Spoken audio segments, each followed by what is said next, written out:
We want to say to the world, our country is under attack. Not just CDCians and CDCians. The nation state is under attack. The public enemy of this nation have to do with Joseph Boycott and Jeremiah Kun. Let me repeat. Joseph Boycott and Jeremiah Kun are enemy of the state. Certainly. Yes. The time has come that we must fill in the gap to ensure that the peace and stability of the nation remains vibrant, that the democratic gains that we have made and the democratic transition that will provide us unprecedentedly with a vote dividing over 17,000 difference. It shows a divided nation. Mr. Boycott and Jeremiah Kun have refused to reconcile this country.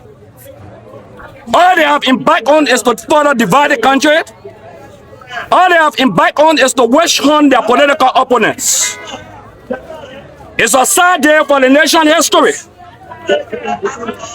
For the former vice president, a peaceful lady, very peaceful, to be beyond bars. Especially after 2 months of the death of her child. Let me say this to you, and says this clearly,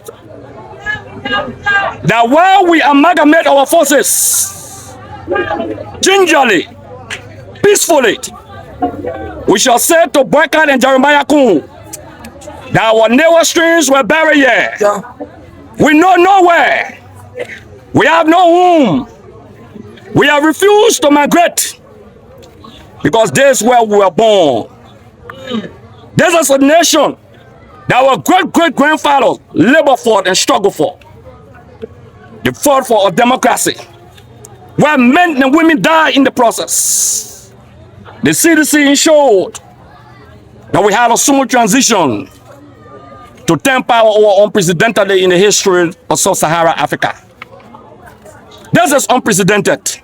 Make no mistake, I want to say to members of the Fourth Estate and Liberians on our revolutionary voice, make no mistake, ever in the history of mankind, to say that the CDC or the combined forces of the opposition are weak. No, we are not weak. What we have done for the last 2.5 years is to protect the peace and stability of Liberia and to ensure that we do not revert to the past of jungle justice. Democracy will be protected and we will explore every means under the Constitution of the Republic of Liberia to move the CDC and collaborating party into history very soon. Let me repeat. We will use every democratic and constitutional means to move the CDC and collaborating institution into history very soon. Mark this day, men and women of the media, men and women of the Fourth Estate, those you see here today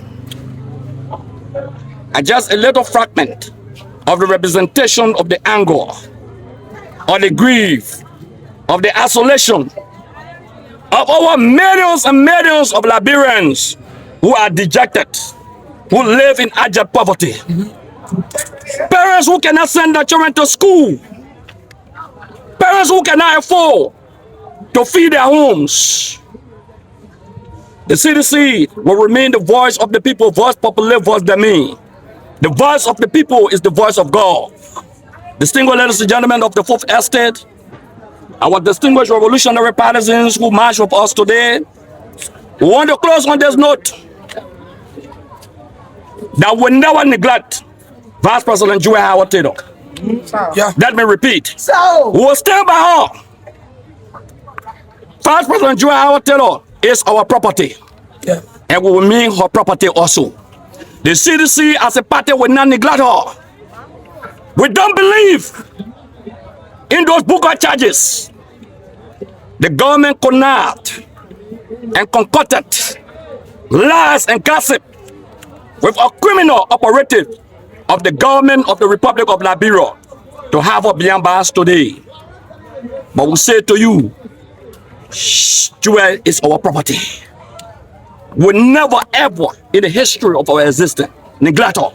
I want to say to Joseph Boyka, public enemy number 1, and Jeremiah Kun, public enemy number 2, enough is enough. Enough is enough. You will know what the CDC is made of. You will know what the opposition community is made of. We will exploit every constitutional provision and democratic means to halt this madness. Again, we want to say thank you to the media. We want to say thank you to our international friends. We want to say thank you to collaborating political parties. We want to say thank you to the leaders of the CDC who are here today. Enough is enough. Fire for fire. Thank you very much.